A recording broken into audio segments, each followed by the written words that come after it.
See guaranteed. Alright, yo. It's Gary, yo. And I'm going to take you through Batsugun, one of the Sega Saturn games in my collection. Now, what I've done for you here is set up two modes for you. Original mode and rearranged mode. Original's on the left. I thought I'd compare the two, because when you're playing one of them, you're under the impression the other one's going to be much better. In actual fact, they're very similar.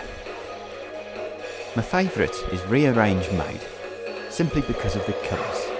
In actual fact, the colour's the only thing that's different, unless you've four-dimensional intelligence and can work out how fast the bullet's moving when you're trying to avoid the fuckers. The one on the right starts off with a brown level, the one on the left starts with a blue level. I'm not a big fan of underwater levels. Anyway, so the fact that the one brown made me enjoy it a little bit more. Plenty of options to choose from on Batsugun. Credits, Tate versus Yoko mode. I'm playing this on Tate, so I've spun the picture round so you can see it vertical mode. It's said that this game was one of the originating games in the bullet hell genre, otherwise known as Maniac Bullet or Danmaku Bullet. That means there are a lot of bullets on the screen. You can see here that boss has thrown out a good number of them.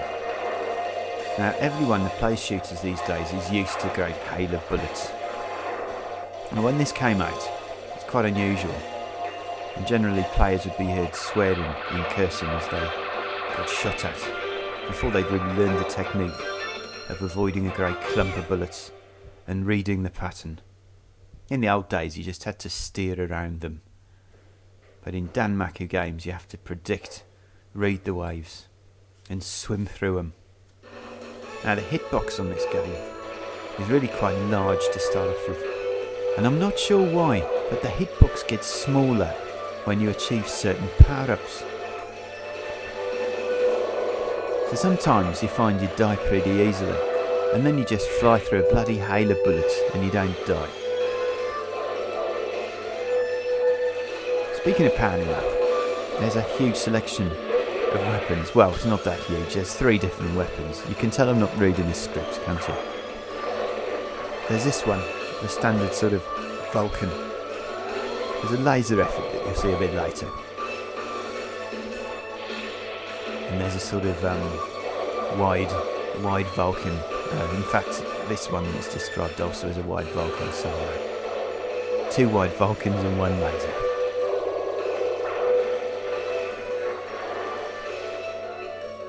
I don't know if you noticed any big changes or differences between the arranged mode and the original mode at the moment. Apart from the colour. Clearly you've got a gold boss on the right and a blue one on the left, but the bullet patterns seem identical. Of course, since I've knocked some of the bullet turrets out on the right, you won't be able to tell. I actually find the rearranged mode easier, so you can probably tell. In fact, I've survived longer on it. I seem to be avoiding the bullets relatively well here, but there's not an awful lot of them. I find on the original mode it's really bloody difficult. Now, Taoplan, who made this game, went on to release a number of other bullet hell games, starting off with Donpachi and then Dodonpachi. Then of course they became Cave after Taoplan folded, and Cave are now synonymous with bullet hell games. This one's pretty imaginative.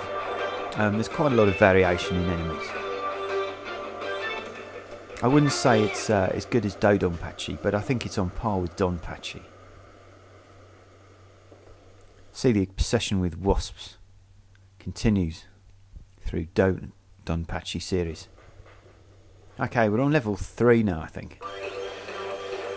And you'll see a mighty difference in the colour scheme, but not much else. But hey, it's not to have 2 screens to look at.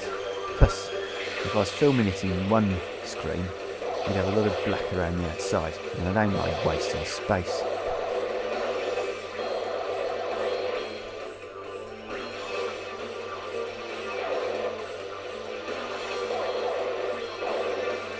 You can pick up those V's to get points.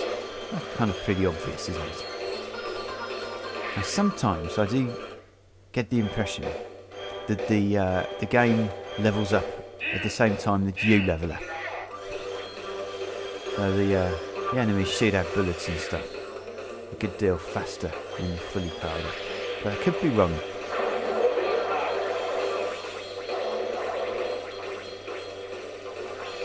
Those two enemies there remind me of the scene in Ikaruga. I think it's the first level where those two enemies come in and shoot the shit out of everything.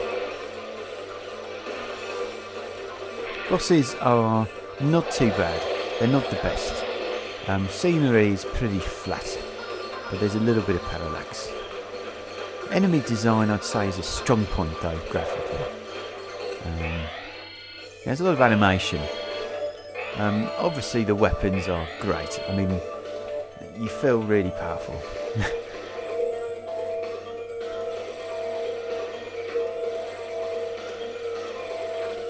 Now, if you to put me in a glass box and say you were going to throw my nuts, unless I expressed a preference between this and its closest rivals on the system, I'd have to put my balls on the floor and say to you, okay, it's not this one then, Jock. I think I'll go with Batsugun or something. It's not my favourite. I'm starting with it because it begins with the letter B. See, you get a chance to shell this crab. And when you shelled it, you find a glowing load of crap inside. Techno crab. It's a nice bullet pattern, isn't it, on the right there?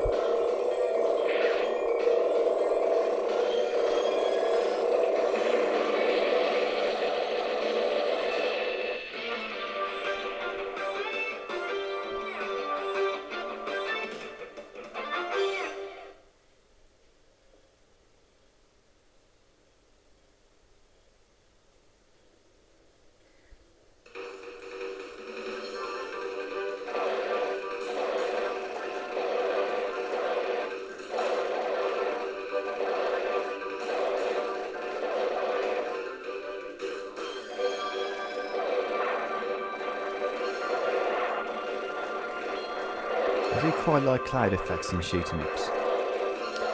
Now you've got similar effects in Strikers 1945. You've got it in Tsukiyuga Rentai, and PCFX game called it's called Zero Eye Girl. It's also got some nice cloud effects, as well as many others, of course. So it's a nice effect anyway. So what I've done here, just while the other game's playing out, is show you a selection of crisp images. Some of my favourite scenes from the first few levels.